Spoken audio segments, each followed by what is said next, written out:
Hello and welcome to economics for you. Last class में हमने पढ़ा था इलास्टिसिटी जो है हमारी प्राइस इलास्टिसिटी ऑफ डिमांड, उसको कैलकुलेट करने के दो मेथड्स हमने पढ़े थे, एक प्रोपोर्शनेट मेथड और दूसरा ज्योमेट्रिक या फिर पॉइंट मेथड। आज जो है हम सारी की सारी जो हमने डिग्रीज जो है वो पढ़ी थी हमने पॉइंट मेथड में, और यही सारी डिग्रीज आप किसी भी मेथड से कैलकुलेट करो। 5 डिग्रीज हमारी इलास्टिसिटी की होती है, जिनको समझना क्या है हमारे लिए बहुत इंपॉर्टेंट है। अब ये तो हमने ऑलरेडी पढ़ लिया कि डिमांड जो होती है हमारी वो परफेक्टली इलास्टिक हो सकती है, इन इलास्टिक हो सकती है, यूनिटरी इलास्टिक हो सकती है, लेस इलास्टिक हो सकती है या फिर मोर इलास्टिक हो सकती है। लेकिन ये चीजें है क्या है, आखिर क्या है इनका मतलब, ये हम जो है अभी आज की क्लास में समझेंगे। तो करते हैं शुरू। सबसे पहले तो डिग्रीज ऑफ इलास्टिसिटी कितनी है? 5 डिग्रीज ऑफ इलास्टिसिटी है 5। परफेक्टली इलास्टिक,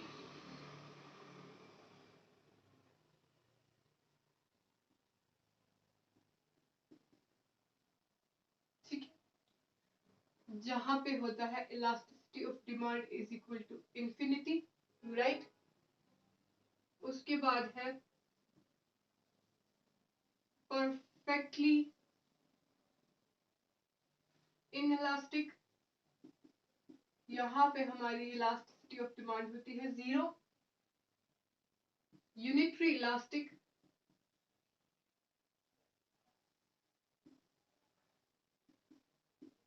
जहां पे इलास्टिसिटी ऑफ डिमांड 1 होती है। और आ जाता है हमारा elastic demand,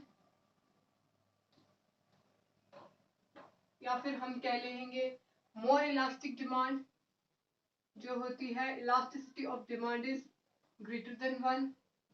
and in elastic demand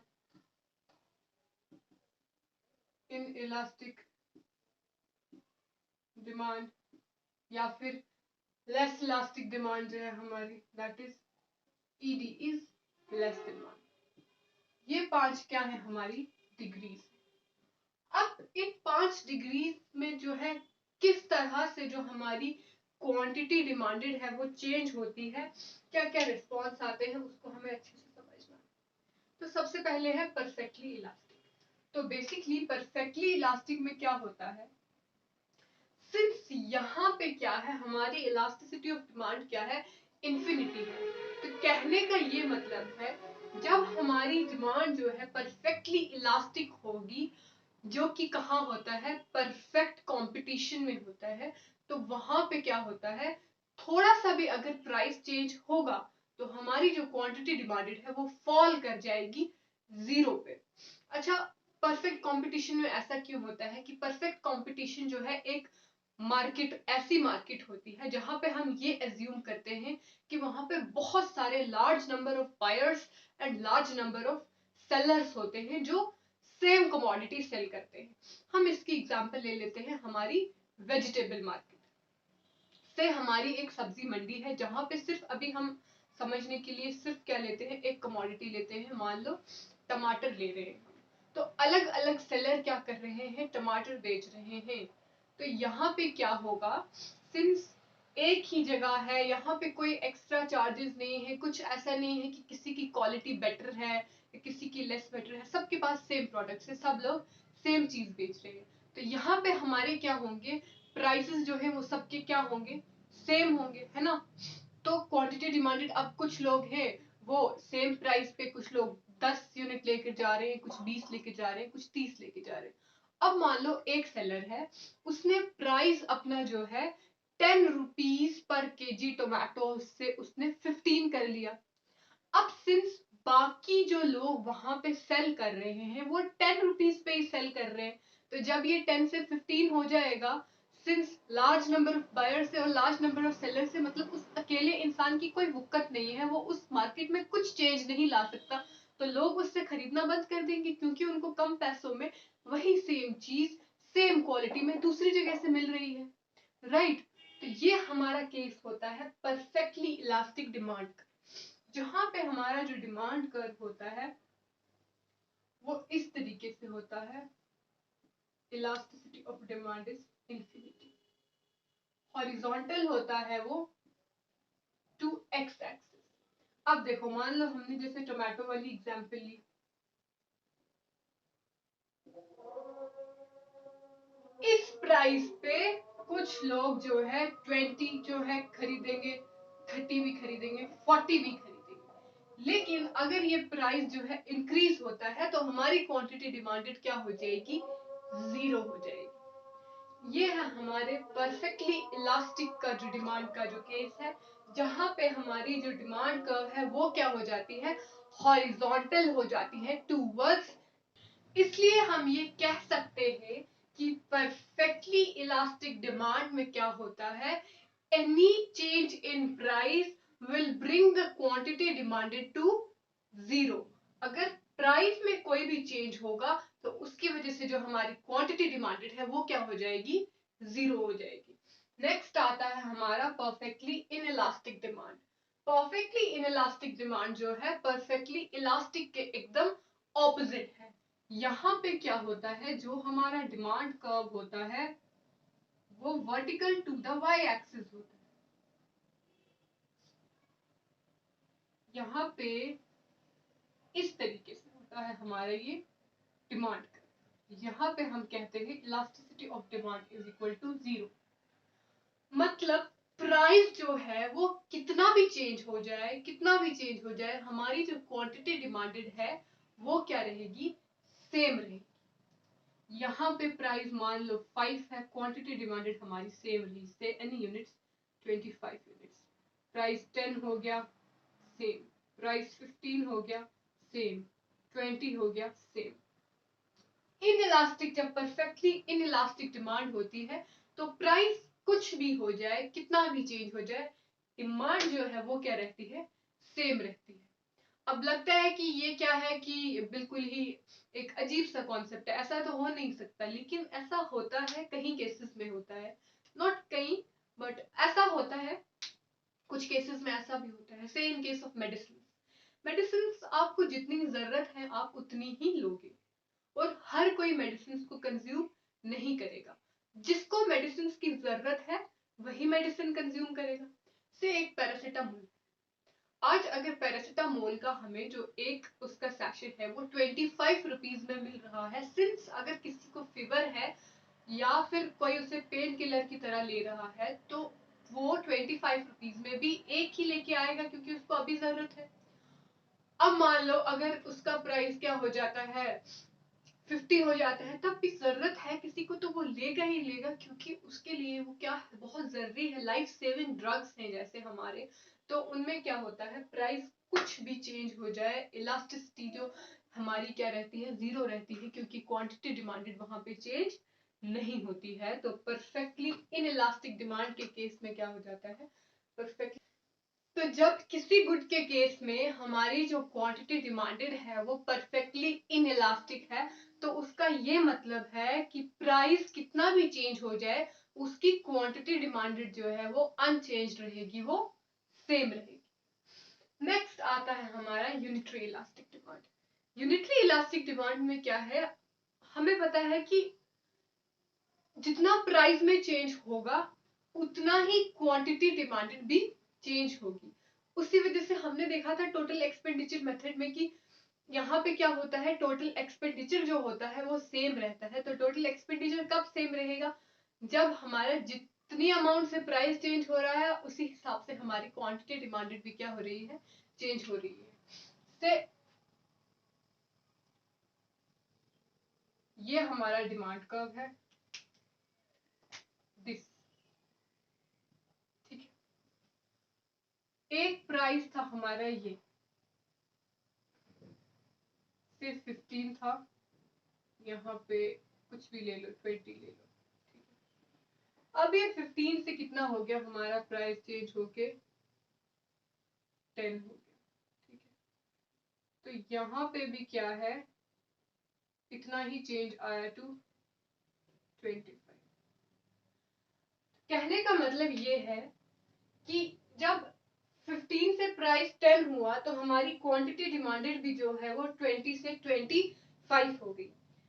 जितना हमारा प्राइस में चेंज हुआ उतना ही क्वांटिटी डिमांडेड में भी चेंज हुआ और हमारा रेवेन्यू जो है वो सेम रहेगा। अगर इसको हम मानते हैं पी क्यू आर एस, इसको रख लेते हैं टी यू वी, तो at price 15 P Q R S, P Q R S था हमारा टोटल रेवेन्यू, क्योंकि टोटल रेवेन्यू क्या होता है प्राइस इनटू क्वांटिटी डिमांडेड। तो प्राइस हमारा ये था 15 इंटू क्वांटिटी डिमांडेड हमारी 20 थी। तो P Q R S triangle जो हमारा है, सॉरी रेक्टेंगल हमारा जो पी क्यू आर एस है वो हमें क्या बता रहा है यहाँ पे कि ये हमारा टोटल रेवेन्यू है। ये किसके बराबर होगा हमारा टी यू आर वी के, टी यू आर वी। ये दोनों क्या होंगे यूनिटरी इलास्टिक के केस में इक्वल होंगे। जितना ये हमारा यहाँ से नीचे आया एरिया उतना ही ये यहाँ से आगे बढ़ गया, तो हमारा जो टोटल रेवेन्यू का जो हमारा रेक्टेंगल है वो क्या रहेगा सेम रहेगा। तो ये केस है किसका यूनिटरी इलास्टिक डिमांड। अब बचे दो केस हमारे, एक आता है इलास्टिक डिमांड या हम कह लेंगे मोर देन यूनिटरी इलास्टिक, ठीक है। इसको हम लिख सकते हैं मोर देन यूनिटरी इलास्टिक, मतलब यहाँ पे इलास्टिसिटी क्या होती है ग्रेटर देन 1 होती है। तो इसका ये मतलब है कि प्राइस जितना चेंज होता है उससे ज्यादा क्या होती है हमारी क्वांटिटी डिमांडेड चेंज होती है। जितनी परसेंटेज से हमारा प्राइस चेंज हो रहा है उससे ज्यादा परसेंटेज से क्या होगी हमारी क्वांटिटी डिमांडेड चेंज होगी। अगर हम इसका देखेंगे डिमांड कर्व, तो demand curve for elastic demand हमेशा क्या होता है फ्लैटर होता है, ठीक है। अब देखो इससे मान लो ये है, अब यहां पे हम थोड़ा सा प्राइस चेंज लाएंगे,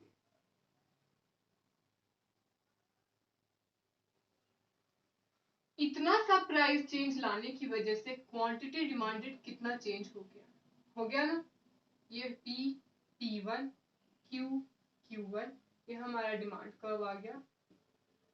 तो जब हमारी इलास्टिसिटी ऑफ डिमांड जो है वो मोर देन यूनिटी होती है, दैट इज मोर देन 1, तो उस केस में हमारा डिमांड कर्व क्या होता है फ्लैटर होता है।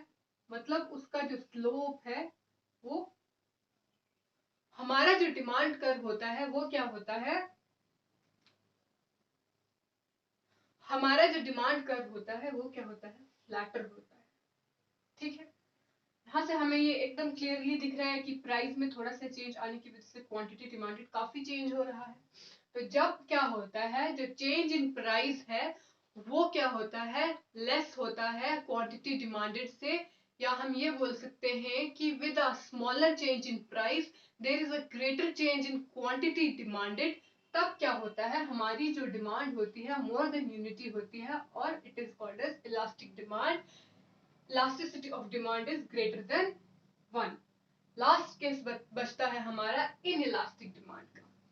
तो इन इलास्टिक डिमांड में क्या होता है ये स्टीपर होता है, इस तरीके से होगा। ये थोड़ा ऐसा, ये आ गया हमारा demand curve X axis Y axis. अब हम देखेंगे कि ये था, ठीक है। अब प्राइस चेंज इतना हो गया, क्वांटिटी डिमांडेड में जो है कुछ खास फर्क हमारा नहीं पड़ा, राइट। प्राइस हमने लाया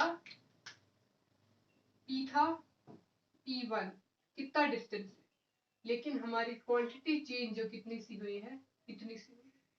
तो जब हमारा जो डिमांड कर्व है ये क्या होता है स्टीपर होता है, एकदम इस तरीके से गहराई में जाने वाला होता है, स्टीपर होता है। उस वक्त हमारी जो इलास्टिसिटी ऑफ डिमांड क्या होती है that is less than 1, means higher price जो चेंज होते हैं they bring smaller change in quantity demanded, price जो है वो अगर ज्यादा भी चेंज हो जाए तो उसकी वजह से क्वांटिटी डिमांडेड जो है वो कम ही चेंज होती है। तो ये थी हमारी 5 डिग्रीज ऑफ इलास्टिसिटी। अगर इनको हम एक ग्राफ में बनाएं तो ये बनेगा कुछ इस तरह से।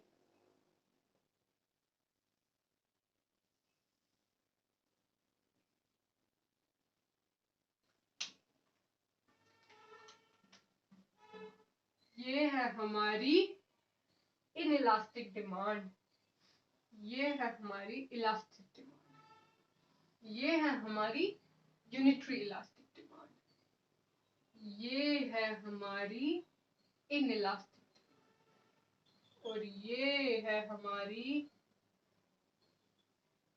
जो फ्लैटर है इलास्टिक डिमांड। तो यहाँ पे ईडी कितने बराबर होगा, इंफिनिटी के। ये सिर्फ आपके याद रखने के लिए है। यहाँ पे इक्वल टू 1 होगा, यहाँ पे इलास्टिसिटी ऑफ डिमांड जो है ग्रेटर देन 1 होगा, यहाँ पे elasticity of demand less than 1 होगा, और यहाँ पे elasticity of demand equal to 0 होगा। तो इस तरीके से ये आ जाती है हमारी degrees of elasticity.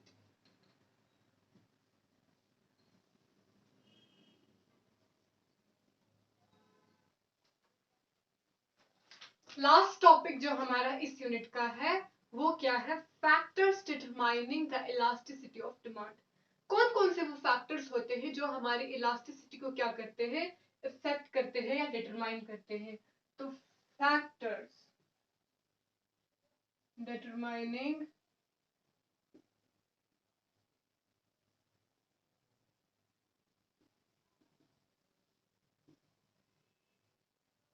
The elasticity of, तो सबसे पहले क्या आता है, नेचर ऑफ कमोडिटीज।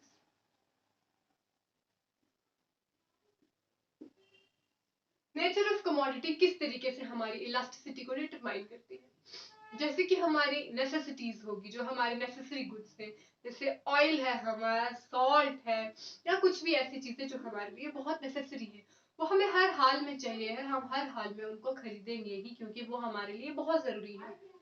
तो उस केस में इलास्टिसिटी ऑफ डिमांड जो है वो इनइलास्टिक रहती है।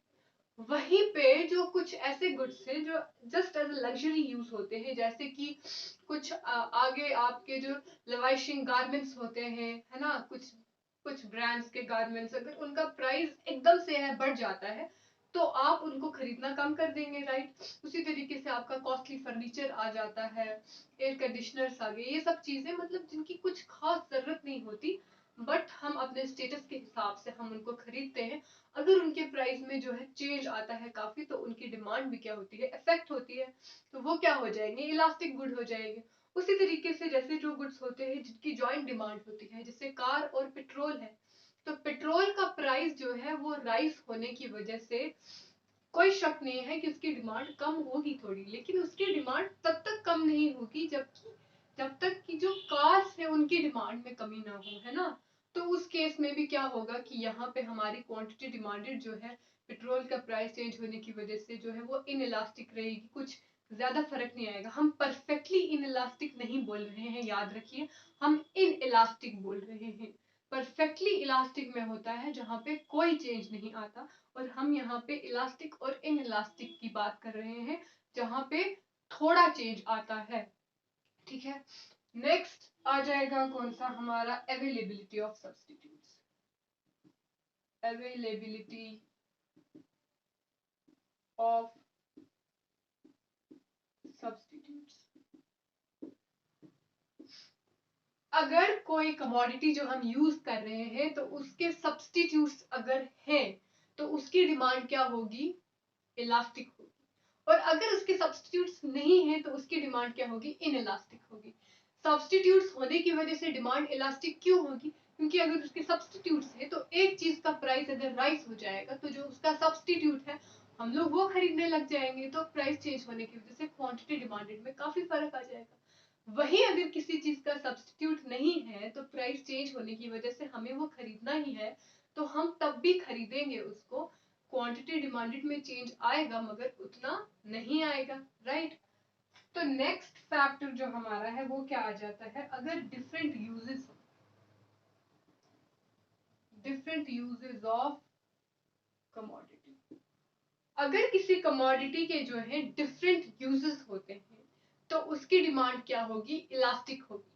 उसकी डिमांड इलास्टिक इसलिए होगी क्योंकि हम क्या करेंगे, जब उसका प्राइस इंक्रीज हो जाएगा तो हम क्या करेंगे, उसका जो यूज है सिर्फ उन चीजों तक लिमिटेड रखेंगे जो बहुत जरूरी है। मान लो मिल्क का प्राइस जो है वो राइज हो रहा है अगर, तो हम क्या कर देंगे कि अब हर एक चीज में दूध हम यूज नहीं करेंगे, या फिर हम दूध कम यूज करना शुरू कर देंगे। वहीं पे क्या है, अगर किसी कमोडिटी का कुछ सिंगल ही यूज है, ठीक है, हम उसको एक ही चीज में यूज कर रहे हैं, तो हमें तब भी उस काम को करने के लिए वो चाहिए ही है। तो उस केस में क्या होगा, हमारी जो इलास्टिसिटी है वो क्या होगी, इन इलास्टिक होगी। Elasticity of demand will be in elastic if multiple uses, तो क्या होगी, इलास्टिक होगी। सिंगल यूज होगा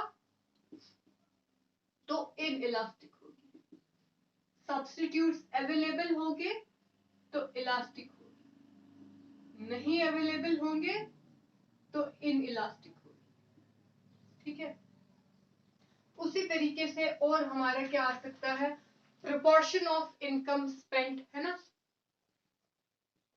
प्रोपोर्शन ऑफ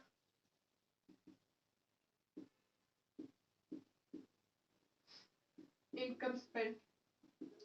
अगर जो हमारी कमोडिटी है उसकी जो प्रोपोर्शन है टोटल इनकम से वो ज्यादा है, मतलब मान लो कोई बहुत एक्सपेंसिव चीज है, आप 80,000 जो है पर मंथ जो है अगर आप अर्न कर रहे हो, उसमें से 15,000 जो है आप मान लो रेंट पे दे रहे हो, ठीक है, आपका अपार्टमेंट जो है 15,000 पे आपने रेंट में लिया है। अब वही जो है सिर्फ 15,000 नहीं, हम इसको 30,000 कर देते हैं। अब अगर जो आपका जो है जिसको आप रेंट दे रहे हो वो 30,000 से 45,000 कर देता है, तो आप क्या है उसकी डिमांड करना छोड़ दोगे, राइट। क्योंकि अब आपको पता है कि अगर आप सारे का सारा पैसा इस चीज पे खर्च कर दोगे तो बाकी एक्सपेंसेस कहाँ से निकलेंगे। उसी तरीके से किसी भी गुड पे ये अप्लाई होता है, अगर आपकी प्रोपोर्शन ऑफ इनकम स्पेंड जो होती है वो हायर होती है तो इलास्टिसिटी क्या रहती है, वहां पे इलास्टिसिटी ज्यादा रहती है, मोर देन यूनिटी रहती है, मोर इलास्टिक होता है इफ मोर प्रोपोर्शन। वहीं अगर किसी चीज की जो प्रोपोर्शन है आपकी टोटल इनकम से वो बहुत छोटी है, तो उसका प्राइस अगर थोड़ा चेंज हो भी रहा है तो उससे कोई फर्क नहीं पड़ेगा। नीडल है वो 1 रुपए की मिल रही है, आप 10 नीडल खरीद रहे हो, अगर जो एक कोई मान लो कोई कपड़े बनाने वाली फैक्ट्री है तो वहां पे 100 नीडल्स जो है वो खरीदी जा रही है पर डे के हिसाब से। तो अब अगर 2 रुपीज भी हो जाता है तो कुछ खास फर्क नहीं पड़ेगा, आप तब भी उतनी लोगे ही, राइट। तो अगर उसका प्रोपोर्शन लेस होगा तो क्या रहेगी, इन इलास्टिक रहेगी डिमांड। नेक्स्ट हम करते हैं इनकम। इनकम की वजह से भी जो हमारी इलास्टिसिटी ऑफ डिमांड है वो अफेक्ट होती है। जो लोग जिनके पास हायर इनकम या फिर लेस इनकम रहती है तो उनके जो चेंज इन प्राइसेस की वजह से कुछ क्वांटिटी डिमांडेड में ज्यादा फर्क नहीं आता है, उनके लिए क्या रहती है, जो मोर इनकम वाले होते हैं उनके लिए इन इलास्टिक रहती है हमारी डिमांड। क्यों, कि कोई बहुत रिच है, कोई बहुत अपर क्लास से है, तो किसी चीज के अगर प्राइसेस कुछ बढ़ भी रहे हैं तो उनके लिए कोई बड़ी बात नहीं है, वो स्टिल उस चीज को अफोर्ड कर सकते हैं। वहीं जो बहुत गरीब है जिनकी इनकम बहुत कम है तो वो ऑलरेडी कुछ बहुत ही लिमिटेड चीजें खरीद रहे हैं, तो उनकी क्वांटिटी डिमांडेड में भी कुछ ज्यादा फर्क नहीं पड़ेगा क्योंकि ऑलरेडी वो नेसेसिटीज ले रहे हैं। तो फर्क पड़ता है किस पे, जो मिडिल क्लास लोग होते हैं।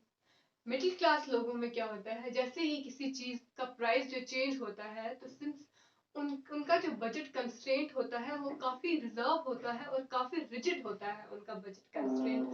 उनको पता है कि सारी की सारी चीजें उनको इसी में हैंडल करनी है, तो वहां पे प्राइस चेंज होने की वजह से क्वांटिटी डिमांडेड में जो है बहुत फर्क आता है। तो जो मिडिल है मोर या लेस के लिए इलास्टिक रहती है मिडिल वाले। नेक्स्ट फैक्टर जो है वो क्या है, हैबिट। अगर जो कंज्यूमर है वो किसी गुड को लेके हैबिचुअल है तो उसके लिए उस कमोडिटी की डिमांड क्या होगी, इनइलास्टिक होगी। सिंस वो ऑलरेडी उसको कंज्यूम कर रहा है, जैसे मान लो सिगरेट्स हैं या कुछ ऐसे गुड्स हैं, ड्रग्स, कोई भी ड्रग्स है, तो उनका प्राइस चेंज हो भी जाए, सिंस उनके लिए वो एक हैबिट बन चुकी है जिसको वो नहीं छोड़ सकते हैं, तो प्राइस चेंज होने की वजह से उनकी क्वांटिटी डिमांडेड में कुछ खास फर्क नहीं पड़ेगा।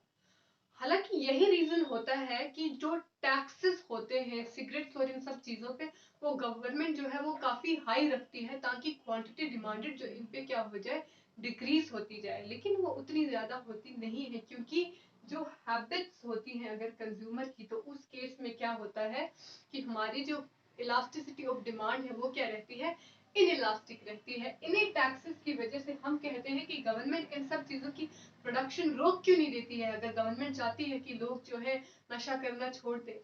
बट इसका एक इम्पॉर्टेंट रीजन ये है कि गवर्नमेंट इन सब चीजों से बहुत रेवेन्यू कलेक्ट करती है, बहुत टैक्सेस लगते हैं इन पे, गवर्नमेंट को अच्छा खासा टैक्स मिल रहा है, तो वो उनको लगता है कि क्या जरूरत है इनकी प्रोडक्शन क्लोज करने की। तो उसी तरीके से अगर हैबिट होती है कोई चीज तो उस केसेस में क्या होती है, डिमांड इनइलास्टिक रहती है। नेक्स्ट आता है एक पोस्टपोनमेंट ऑफ यूज। अगर किसी कमोडिटी के जो यूज है वो हम पोस्टपोन कर सकते हैं, मतलब अभी ना करके फ्यूचर में कर सकते हैं, तो लोग सोचते हैं कोई बात नहीं, प्राइस कम हो गया हम उसके बाद जो है कर लेंगे। जैसे शेयर्स का जो है हम देख सकते हैं, जब हम अगर किसी भी शेयर मार्केट में कुछ इन्वेस्ट कर रहे हैं तो हम हमेशा ये एक्सपेक्ट करते हैं कि जब प्राइस कम होगा हम उसी वक्त अपने शेयर्स खरीदें, ताकि जब हमें वो हायर रिटर्न्स दे उस वक्त हम सेल करके जो अपना प्रॉफिट है वो कमा सके। तो पोस्टपोनमेंट ऑफ यूज में एग्जैक्टली ये चीज फिट नहीं होती है, बट एक बहुत अच्छी एग्जांपल है ये इसकी कि हम वेट करते हैं प्राइसेस का कम होने, जो ऐसी चीजें हैं जो किसी भी वक्त खरीदी जा सकती हैं, जरूरी नहीं है कि अभी, बट किसी भी वक्त। तो उन चीजों में क्या होता है कि डिमांड यूजुअली क्या होती है, इलास्टिक रहती है, और जिन चीजों को हम पोस्टपोन नहीं कर सकते हैं उनकी डिमांड क्या रहती है, इन इलास्टिक रहती है। तो अगर किसी कमोडिटी का जो यूज है वो पोस्टपोन हो सकता है तो उस केस में डिमांड हमारी क्या रहती है, इलास्टिक रहती है। लास्ट हमारा जो फैक्टर है वो है टाइम। शॉर्ट रन में हमेशा डिमांड क्या होती है, इन इलास्टिक होती है, क्योंकि शॉर्ट रन में एक तो कंज्यूमर रियलाइज भी नहीं करता है कि कितने प्राइसेस चेंज हो रहे हैं, इन्फ्लेशन का जो असर है वो आहिस्ता आहिस्ता हमें दिखता है, आहिस्ता आहिस्ता पता चलता है, प्राइसेस राइज हो रहे हैं, अच्छा हर चीज का प्राइस बढ़ रहा है, वो आहिस्ता आहिस्ता रियलाइज होता है। हमें लगता है कि हमारी इनकम भी बढ़ रही है, लेकिन हमें ये समझ नहीं आती है कि ये जो इनकम बढ़ रही है ये इस वजह से बढ़ रही है क्योंकि प्राइसेस भी बढ़ रहे हैं। तो यहाँ पे प्राइस इल्यूशन हो जाता है कई दफा लोगों को। तो शॉर्ट रन में क्या होता है, शॉर्ट रन में इन इलास्टिक रहती है हमारी डिमांड, लॉन्ग रन में क्या हो जाती है, यही इलास्टिक इलास्टिक हो जाती है। लॉन्ग रन में इलास्टिक इस वजह से होती है क्योंकि अब जो हमारा कंज्यूमर है, सिंस हमेशा वो रैशनल होता है, अपना प्रॉफिट जो है वो मैक्सिमाइज करने की सोचता रहता है, तो उस केस में वो देख लेता है कि प्राइसेस तो काफी चेंज हो गए हैं, तो वो अपने आप को एडजस्ट कर लेता है। लॉन्ग रन में वो कुछ उसके सब्स्टिट्यूट देख लेगा या कुछ भी करेगा, वो एडजस्ट करने की कोशिश करेगा। तो लॉन्ग रन में हमारी जो डिमांड होती है वो इलास्टिक रहती है। लास्ट चीज जो मैं आपको क्लियर करना चाहती हूँ कि कभी भी अगर आप एक डिमांड कर्व देख रहे हैं, अगर वो आपको स्टीपर दिख रहा है तो इसका मतलब है कि यहाँ पे इलास्टिसिटी ऑफ डिमांड क्या है, लेस देन यूनिटी। वहीं अगर आपको कोई डिमांड कर्व जो सेम पॉइंट ऑफ ओरिजिन पे है, ठीक है, मान लो